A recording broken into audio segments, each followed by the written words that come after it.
What I would do if I were president is a potentially hypothetical question I've asked myself before, and today I will ask myself again. First, we have to break it down into four main parts: preparation, campaigning, incumbency, and re election.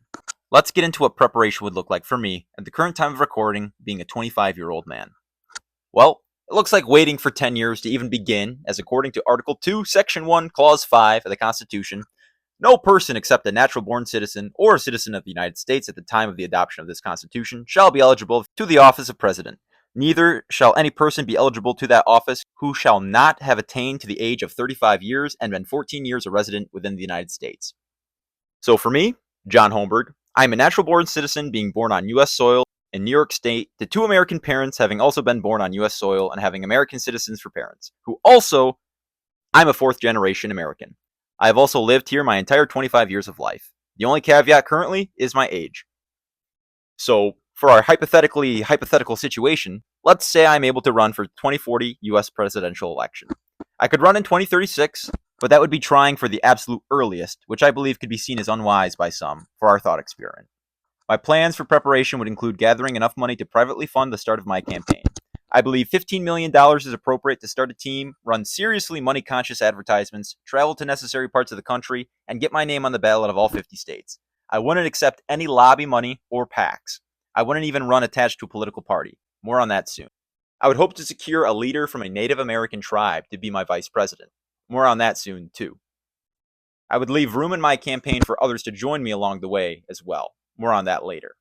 With the foundation set, face in the public space, name on every ballot, and team created, next is step 2, campaigning. I would start my hypothetical campaign for 2040 in the year 2037, about a year and a half after the 2036 election. The reason for this is to give time for the current political atmosphere to shift and for the losers of the previous election to fade, leaving a prime opportunity in the public eye for a new leader. Especially with the unconventional and unprecedented tactics I hope to employ, it would be incredibly important to have more time than usual to campaign. In this example, I am running as an independent moderate with no political affiliation outside of my own principles. I would encourage others to disband political organizations that aim to divide and distract the general public. It's all in the interest of control, and I would be running directly against the system itself. Let's talk about how that would look. I would not stand on a stage. I don't believe a leader can properly provide for the people while standing above them, whether morally or physically. My first criticism of my opponents during any formal debate would be their participation in this practice I regard as elitist. The time will most certainly come where I have no choice but to stand on a stage, but let my non-hypothetical resolve prove at least this much. It's not what I would choose. I would hold my rallies in public spaces like parks, downtown centers, at restaurants, or anywhere willing to host our crowd size. I would do this to immerse myself into the populations of people I'd be representing. My rallies, if that's what they'd be called, would be opportunities to get immediate assistance from any member of the community present and willing.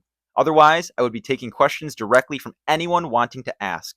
For example, if I was aware of a local tragedy, say for instance, a house burned down, I would ask all coming to attend my rally to bring 2 cans of food and 1 piece of clothing. Before finishing, I would encourage everyone to continue this display of togetherness and be kind more often. I would also encourage them to seek out local businesses that day or night instead of corporations for dining or entertainment. I would preach togetherness and live my philosophy, my possibly fictitious commandment of philosophy.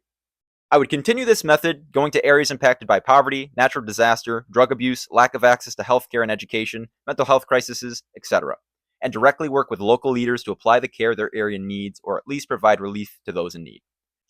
This campaign would be founded on the basis of humanitarianism and post-partisan pragmatism. That means doing what is needed beyond what political voices have previously deemed as acceptable in a way that isn't inherently driven by political divisiveness. Lots of words for a fake proposition, no? The next step would be getting onto the spot of live debates. What I've described is an anti-establishment, nonpartisan, grassroots campaign putting the people as its first priority, and not bending to the major political parties' influence. Both major political organizations would most likely not want to have my face appear on screen unless they say it's beneficial. In 1992, Ross Perot was able to debate against Bill Clinton and George H.W. Bush, as it was believed by Clinton's party Perot would pull from Bush's base more than their own. However, by the year 2000, a 15% minimum national poll was necessary to debate, heavily limiting the ability for any third-party candidate to challenge the modern system of presidential elections. Moreover, there is no law guaranteeing a candidate a spot on the debate stage regardless of the polling. The two major political institutions could just as easily say, no, we are holding private debates for our base only. The way to combat this is with immense public pressure and outcry. I would not, in this scenario, accept the endorsement from either the Democratic Party or the GOP, even if it guaranteed an easier path to election. Roughly 270 million Americans at this time, June 25th, 2025, can legally vote for president. For the 2024 election, only 156 million people voted in total, and the winner, Donald Trump, won with 77.3 million votes. That means less than 29% of all voting age adults decided the presidential outcome. Why is that? Many political analysts believe a large number of potential voters are feeling no reason to vote due to lack of solid leadership options, divisive political rhetoric, distrust or disillusionment with the government system, or simply because they don't care. How does this benefit our seemingly less hypothetical presidential campaign? We appeal to the people, allow them a voice in a critical time, remind them of their power and civil liberties, and show the entire world the United States can be a pillar of wisdom and a healthy example once again, centered around practices that directly affect the populace. Step 3. Incumbency. Policy. Congratulations, we've broke all norms, helped people along the way, and proved it can be done. November 2040 has come and gone, and we did the impossible. Won a general election as a third-party candidate. Now what? Immediately after winning, after addressing the people of the United States, I would take the time between my inauguration to travel and build global relations with as many countries that would host me. I would build strong relationships with major powers and push for free trade agreements with all countries to bring foreign business investments and faith in the American economy back to what it should be. I would speak to impoverished countries and offer them hope and opportunity. I could have mentioned this earlier, but I plan on learning more languages, mainly Spanish, Mandarin, and Arabic. Ahora, yo entiendo español, pero no es perfecto. Es importante para mí y para mis hijos en el futuro aprender y es más fácil cuando ellos son jóvenes. This is an effort to understand and to be understood as one people on this planet.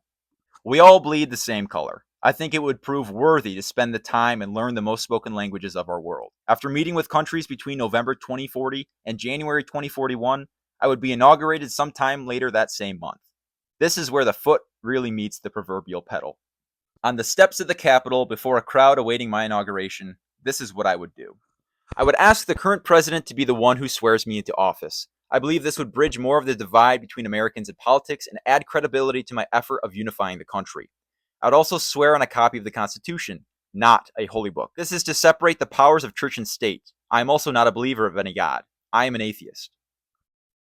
Before I say a word to the crowd, I would have my vice president hand me an executive order to sign. There, on the steps of the United States Capitol, before the world and before speaking a word, I would sign my full name.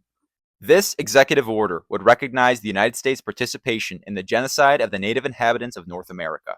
I would not encumber the office of president for a single minute while wearing the blood of all the past administrations. I would be the first in hundreds of years to fully accept responsibility for the systemic eradication and erasure of the native people and their culture.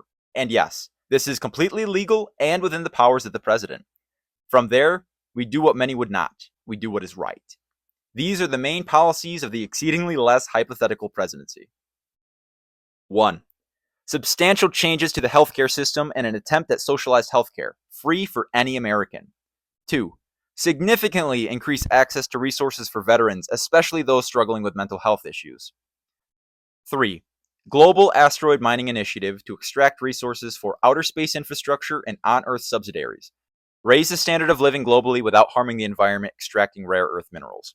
Utilize the U.S. Pacific territories for resource processing. A global initiative is needed for ethics and non-hostile expansion of humankind. No weapons in space whatsoever. No claiming of space territories for any one country. 4. A mental health task force and new cabinet position strictly addressing the mental health crisis in the United States. 5. Restructuring of the police by way of including the entire Constitution and the classes needed to become an officer of the law. These officers will know it by heart, as will I. To ask more from a person means more resources and increased pay for those working. This is fair for anyone who has a job which asks more from them. Police will become mental health professionals with a necessary degree. I will allow training programs and incentives for those hoping to become police or continue to work as officers as an opportunity to make more money and provide better care. Individual rights are more important than upholding the law. This is not currently the case, upheld by a 2005 Supreme Court decision, Castle Rock v. Gonzalez. 6. Restructuring of income tax, a congressional power alone, to disallow the ability to skate income tax by using stock portfolios as collateral for loans. This affects a very minute portion of Americans and would seize the tax dollars from those intentionally avoiding paying and many other loopholes like offshore accounts. 7. Federal legalization of marijuana and pardons of all nonviolent drug offenders, even for drugs as serious as heroin or fentanyl. If they never sold or helped distribute it, they will be given the opportunity to seek help and not face crude punishment. A new Fresh Start program could help find jobs/housing for those jailed for minor possession. 8. 2045 100-year World War II anniversary memorial. I will collaborate with the major powers of that war during my second term to ensure the future does not repeat the atrocities of World War II.